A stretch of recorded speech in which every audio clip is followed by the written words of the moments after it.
Take the exit. Turn right into the drive-thru. Nope, I'm making dinner tonight. You don't have time. Josh has practice. Oh, that's right.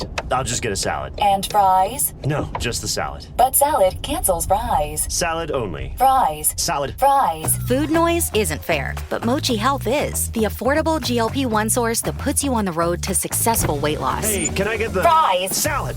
Sorry. Learn more at joinmochi.com. Mochi members have access to licensed physicians and nutritionists. Results may vary. Ryan Reynolds here from Mint Mobile. I don't know if you knew this, but anyone can get the same premium wireless for $15 a month plan that I've been enjoying. It's not just for celebrities. So do like I did and have one of your assistants switch you to Mint Mobile today. I'm told it's super easy to do at mintmobile.com/switch. Upfront payment of $45 for 3-month plan, equivalent to $15 per month required. Intro rate first 3 months only, then full price plan options available. Taxes and fees extra. See full terms at mintmobile.com. How would you like a 15% discount to my daily email, the stack of stuff, the show notes, discounts to the conference, all of that? All you need to do is text the word show to 33777. You'll get the annual subscription with a 15% discount to my daily email. You'll get the stack of stuff, the links to the show notes, discounts to the conference, and so much more. All you have to do is text the word show, SHOW, to 33777. Text show to 33777.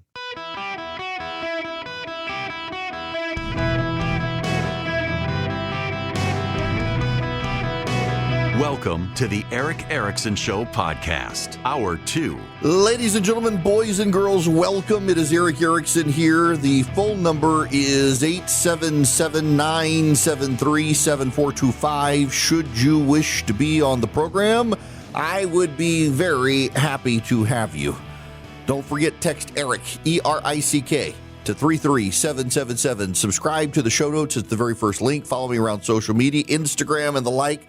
Very happy to have you. Those of you down in Jacksonville, I'll be with you starting tomorrow through Monday as I'm down there for the Players Championship, meeting listeners and advertisers down there, hanging out with some friends of mine. I mentioned the Fantastic Fudge Shop in Ferdinand, and it turns out the owner's a listener. I've been going there since I was in law school. It's the greatest fudge shop on planet Earth, and I will be there at some point. I don't know when, however.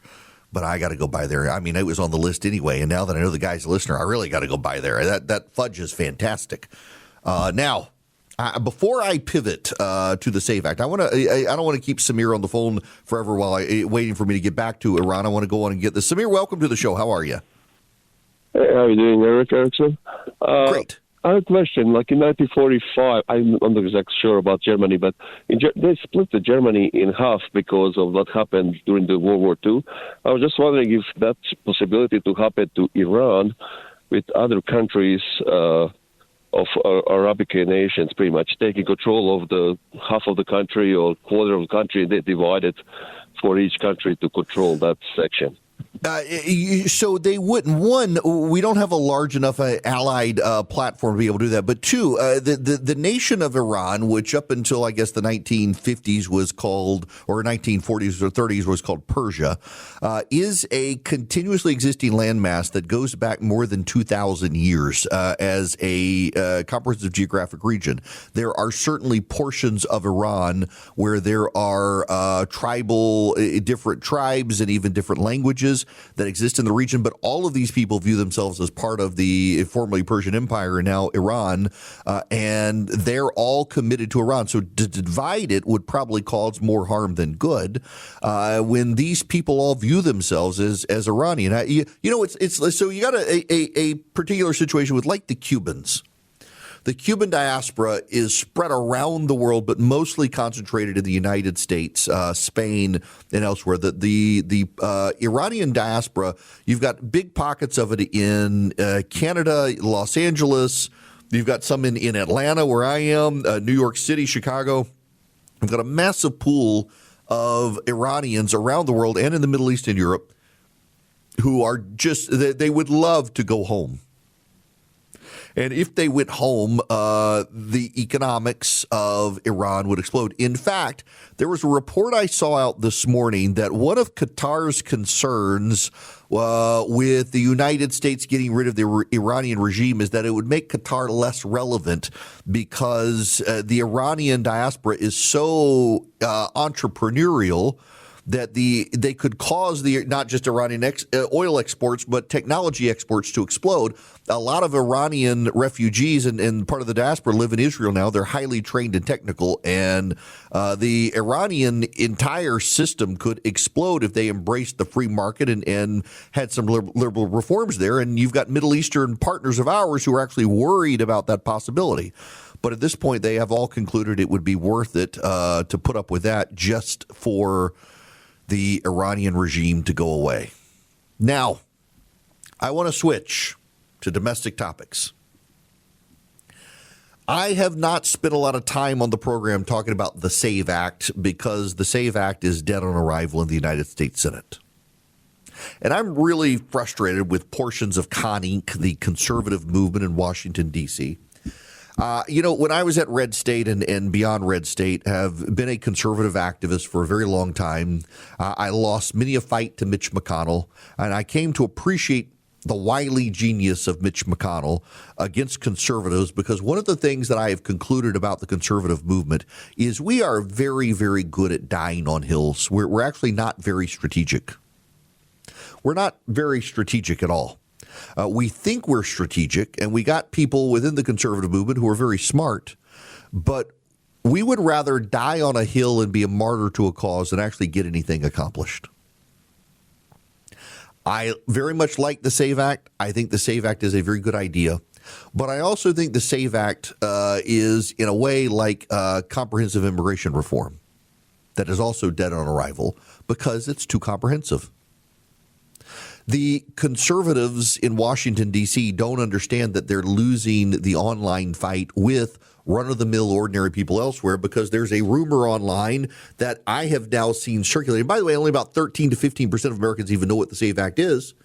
But I have seen people who are not involved in politics, who don't pay attention, who aren't normal Americans, who are not hyper online, that they rush to Facebook to update their families, and that's about it. And I'm seeing them on Facebook say, did y'all know the Republicans are trying to pass a law that would require all of our wives to have to show up and re-register to vote with their marriage licenses and birth certificates because their names don't match? This is really the level of mendacity the Democrats are selling in. And I will tell you, the only time I was ever asked my opinion about the SAVE Act, I thought it was a bad idea to push as aggressively the citizen verification portions. I believe we need a federal law that makes it a felony to vote in any election, state or federal, if you're not an American citizen. I also believe that the conservatives who drafted the SAVE Act deeply muddied the water by adding so many provisions to the SAVE Act. We want to make it about citizens. We want to make it about voter ID. If you had just made it about voter ID and pushed the citizenship issue later, you would minimize the Democratic abilities to undermine it. And in fact, it is the citizenship requirements as structured in the legislation, which is why even people like John Fetterman, who support voter ID, they're rejecting the SAVE Act. And what do I mean by that? Under one of the common interpretations, and you need to understand, the conservatives in D.C. say, no, this is not true. And it's wild. They're insisting it is not true. But everybody else who's read the law says, actually, no, the way it's written, everybody in America is going to have to go show that they're an American citizen in order to vote. And no one's going to be able to vote unless they can prove that they're an American citizen. You already being registered to vote is, according to the critics, not proof enough that you're an American citizen. It would have been real smart for the provision to be structured as moving forward in order to register to vote. Everyone who registers is going to have to show that they're an American citizen. Retroactively, you'll be presumed to be an American citizen. And if shown otherwise, you're going to go to jail for 10 years for voting. Would have been an easier way to make it happen. We need national voter ID. The SAVE Act goes beyond national voter ID in ways that, while I think are reasonable, I think, are harder to message. And it's dead on arrival in the United States Senate. It's dead on arrival in the United States Senate because there are not enough Republican members of the Senate to support it with all the extra provisions beyond voter ID. If it was just a piece of legislation that said you have to show photo ID to be able to vote, every Republican in the Senate would support it. But it goes beyond that. And while it goes beyond it in ways that you and I might support, you got to have 60 members of the Senate to break the filibuster. And you probably wouldn't, even if those Republicans supported it who don't support it right now. But what we're also seeing with the people who support the SAVE Act is they've moved into hill to die on rhetoric, that it is this and nothing else. Let me ask you a question. Would you rather get the SAVE Act passed or stock a bunch of life-tenured conservative judges on the courts in D.C.? Which would you rather do? Because you can't tell me it's not a binary, because one of the positions that the conservatives in Washington are advancing is let's have a talking filibuster. The last time a talking filibuster actually worked was 1898, I believe. 3 members of the minority gave up enough that the filibuster was abandoned. And the measure, it was on the Sherman-Silver Act, passed. That's the last time members of the Senate have been able to allow a filibuster to expire.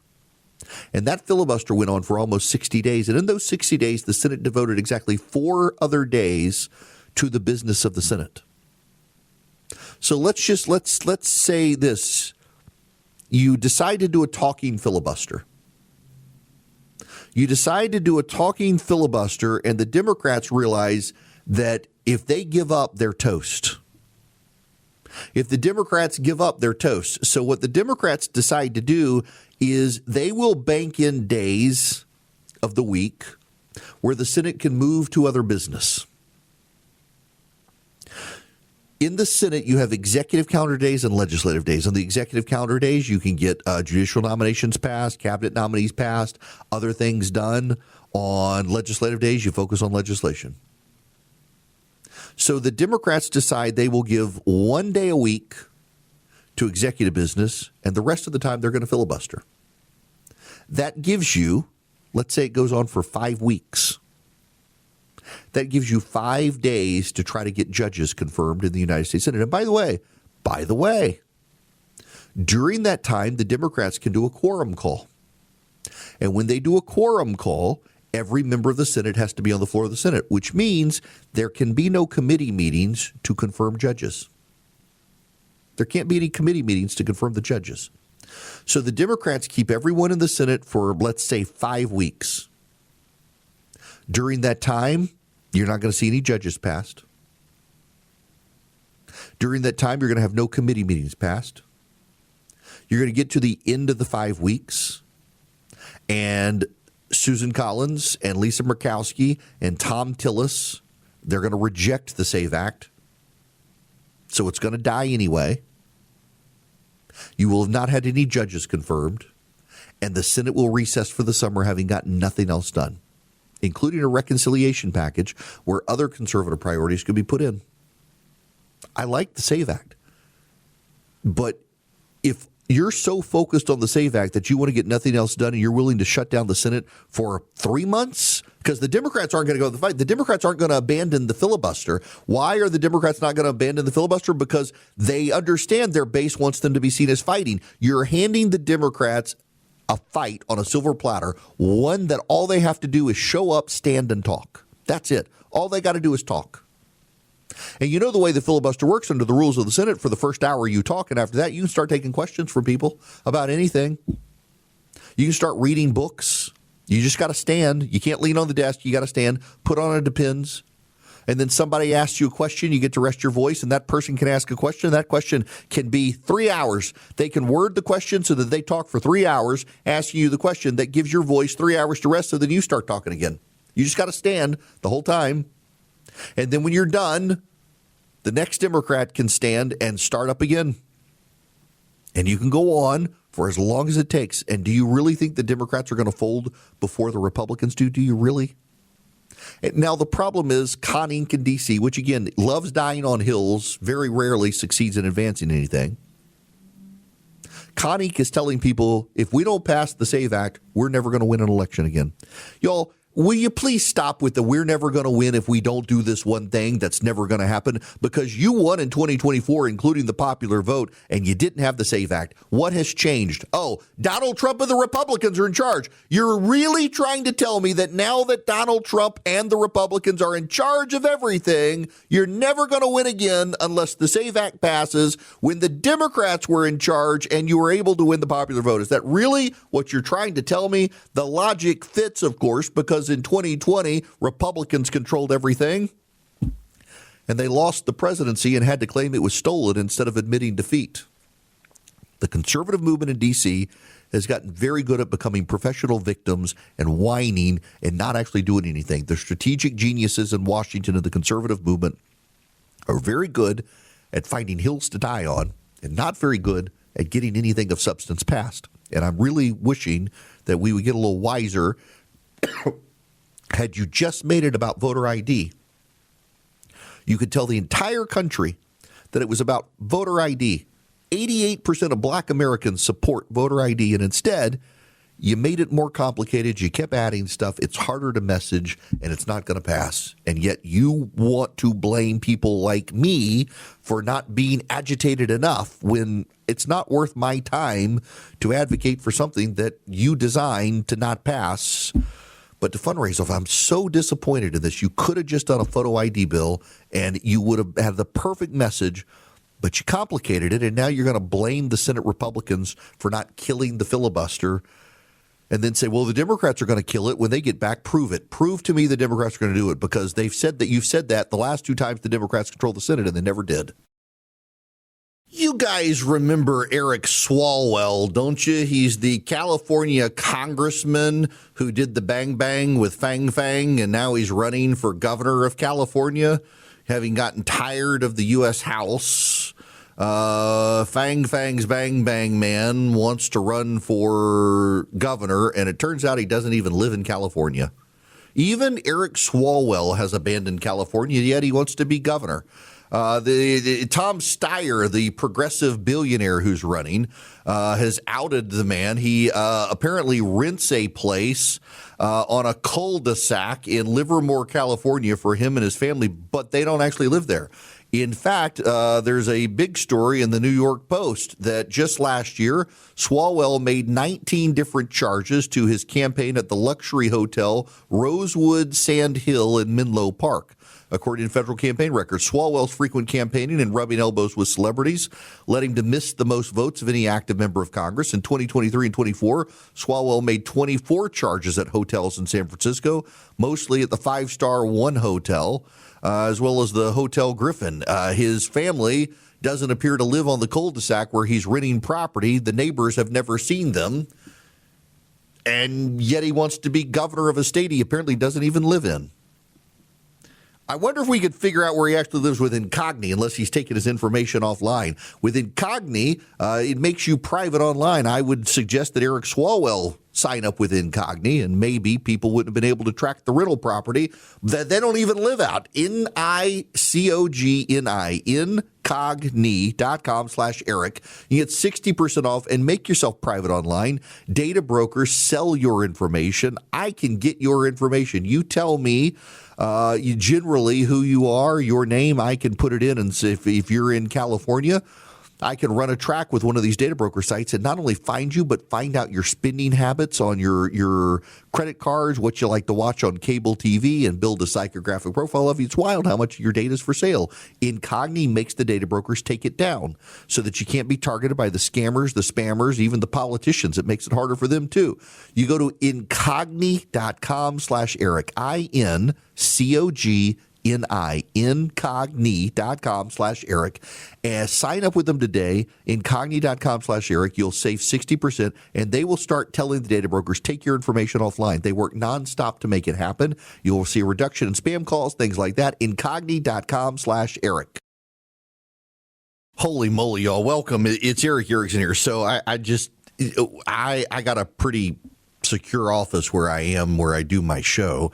and somebody was trying to get into the office, and they couldn't get into the office. And I was headed out to the bathroom when I heard him trying to open the door, and I opened the door, and it was somebody going to, there's a criminal defense attorney on the hall. They were headed to that office. They got mine mixed up with that one, and I think I might be high just by having inhaled the air. I don't understand the people who they smoke weed, and do they not think the rest of us can smell it? Good gracious. At least get better quality stuff, buddy. Good Lord.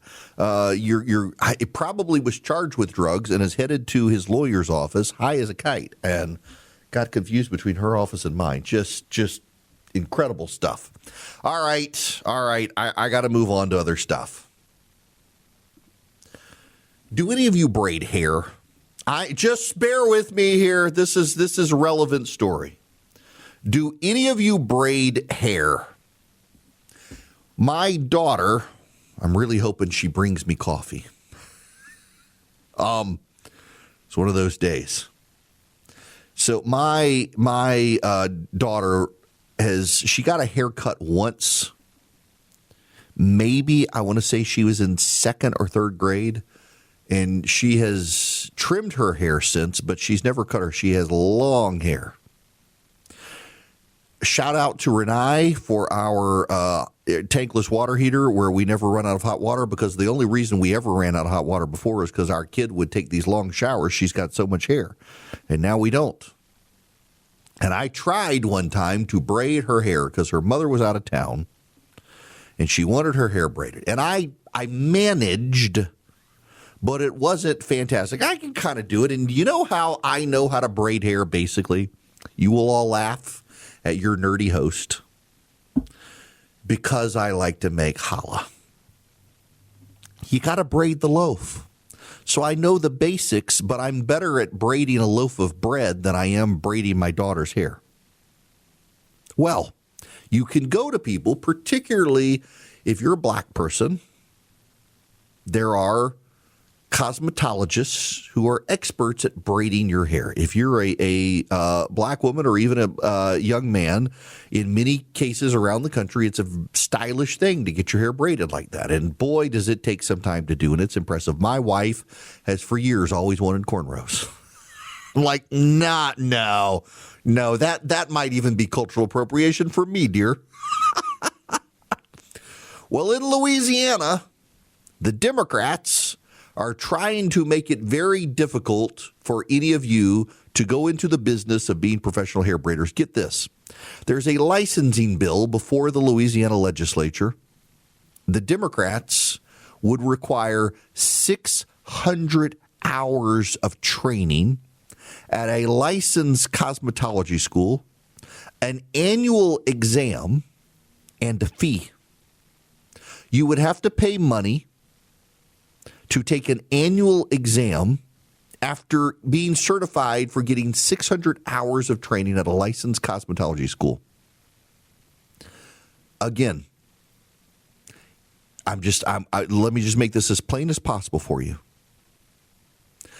In the state of Louisiana, Democrats in the legislature are proposing that if you want to go into the business of being a professional hair braider, you must have 600 hours of training at a licensed cosmetology school, pay money every year to take an annual exam to continue your certification. That's what the Democrats want. Do you know what the Republicans want in Louisiana? If you want to be a professional hair braider, do you know what they want you to do in Louisiana? If you're a Republican, they want you to take an annual 20-question health and safety exam and pay a one-time fee for your certificate from the state.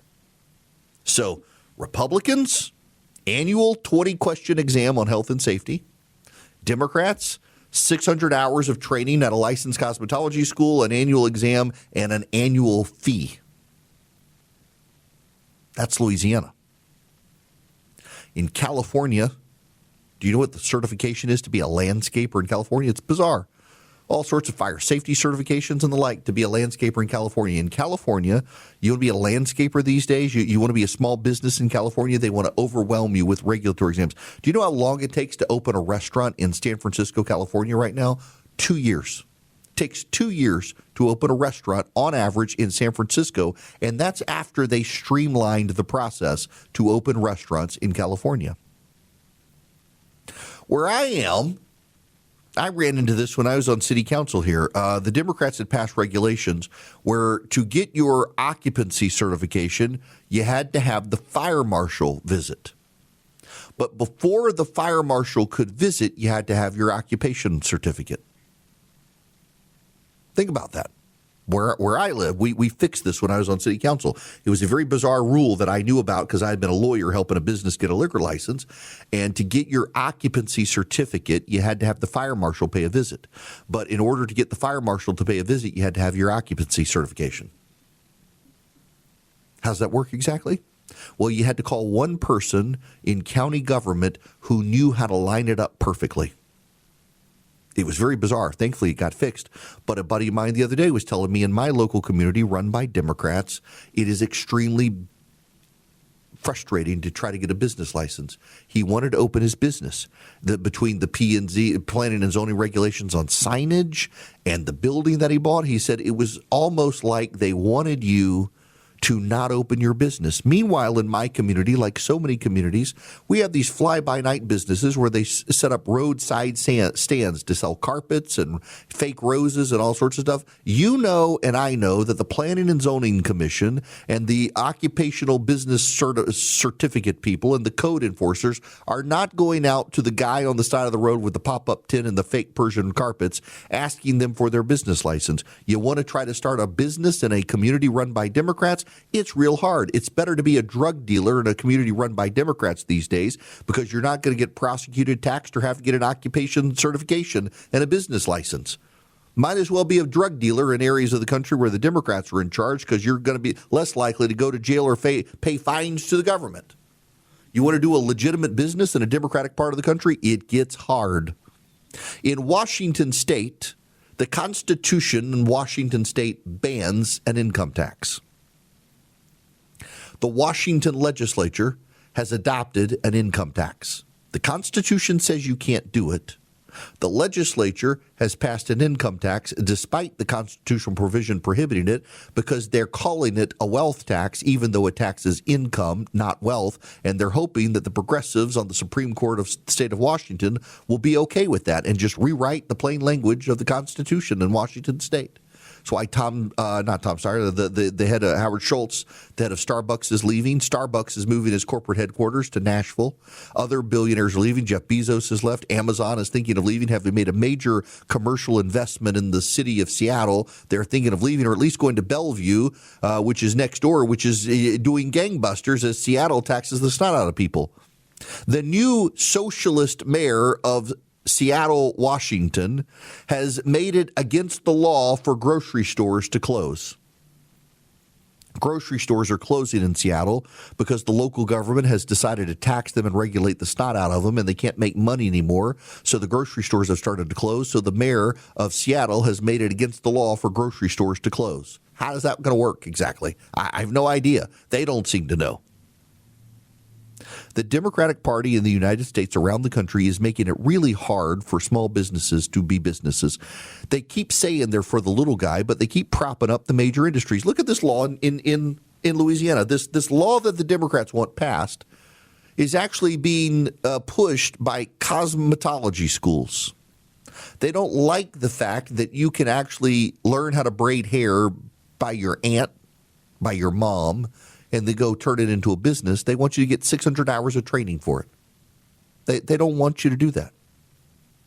In Georgia, where I am, every time the Republicans try to make it easier for a local business to set up shop, the Democrats scream that somebody's going to die. Someone's going to have a problem. Someone's going to get in trouble. Someone's going to cause a problem. You shouldn't be able to do it. You should have to regulate the snot out of it.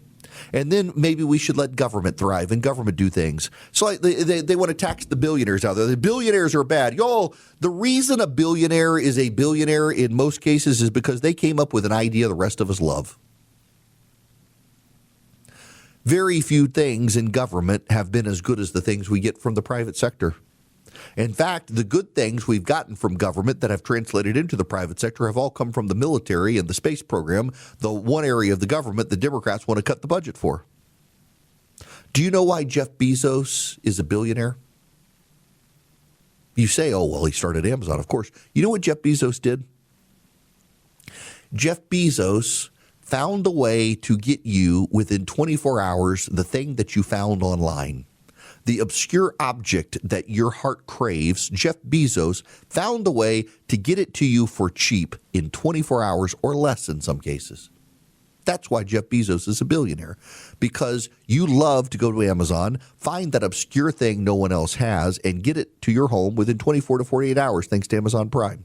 That's why Jeff Bezos is a billionaire.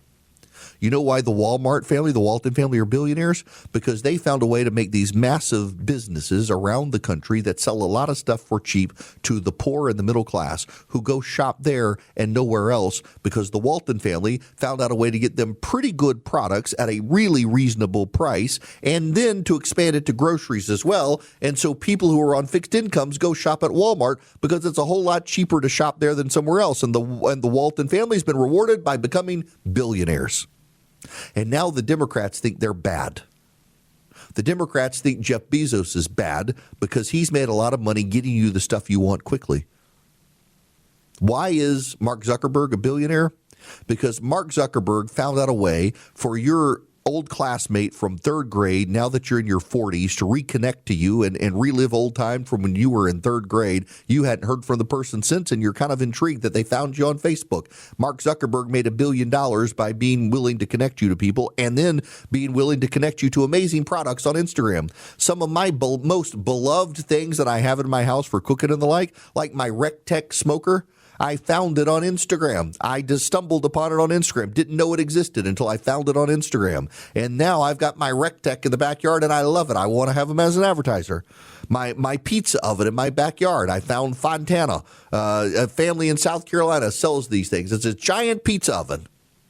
They even sell them at Costco now. I found it on Instagram. I've never been to a Costco. I don't even have one in my area. We're about to have one. I am so excited about having a Costco in my area. You can't believe it. But you know what? The Costco is being slowly built in my area. Why? Because of the planning and zoning regulations the local Democrats have put in place. Makes it hard to build a Costco.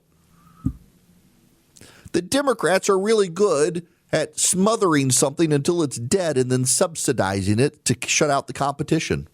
They're really, really bad at helping small businessmen do well. They're really, really bad at helping entrepreneurs grow. The Democratic Party is relentless in snuffing out the ambitions of entrepreneurs. And then if they still keep at it and they become billionaires, the Democrats want their money. This is a problem. Again, I don't think Democrats have grappled with the fact that they are less popular than even artificial intelligence. The only thing, according to NBC News, that's less popular in this country than the Democratic Party is the Iranian government. And the Democratic Party is cheering on the Iranian government, hoping they beat Donald Trump. That's how broken that party is. If you want to succeed in this country,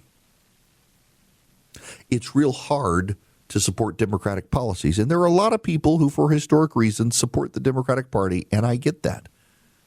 But it's genuinely wild to me to see an entire political party in this country aligning to snuff out the entrepreneurial spirit in America. You know, the bad thing is that Republicans, some of them are headed this way. When Donald Trump supports taking over business interests and private corporations, all that does is bring in government corruption. When the Republicans want to regulate AI out of business, that just lets China dominate. I got problems with AI myself. In fact, there's a story in the stack of stuff today we put out in the show notes where OpenAI got notice with ChatGPT that there was some kid who looked like they might be planning a school shooting. It was a trans shooter, and they flagged it for upper management, and upper management said just ban their account, not report it to the police. I got problems with AI. But the fact of using AI and deploying AI is not one of them. We need to, and we need to dominate it to get to oust China. My daughter was telling me she's taking a business class in college, and she's getting graded on her use of AI. They want her to figure out how to use AI to help her make her life easier in doing her business tasks because they know that's the way the world is going, so you might as well embrace it. Not to cheat, but to make you more efficient. Might as well embrace it. But what do the Democrats want to do? The Democrats want all 50 states to have unique regulations to be able to smother AI out of the gate so China can dominate. Because if there's anything in this country that is good, makes us better, makes us more competitive or more efficient, the Democrats want to regulate it out of existence. There's a active shooter situation happening at a synagogue in Michigan right now. In the last 2 weeks, we've had an active shooting situation at a synagogue. We had an Islamic radical killed 3 people in a mass murder in Austin, Texas. We had an Islamist attack in New York City. And there are rumors in Virginia right now that the shooting at Old Dominion University was also an Islamic radical.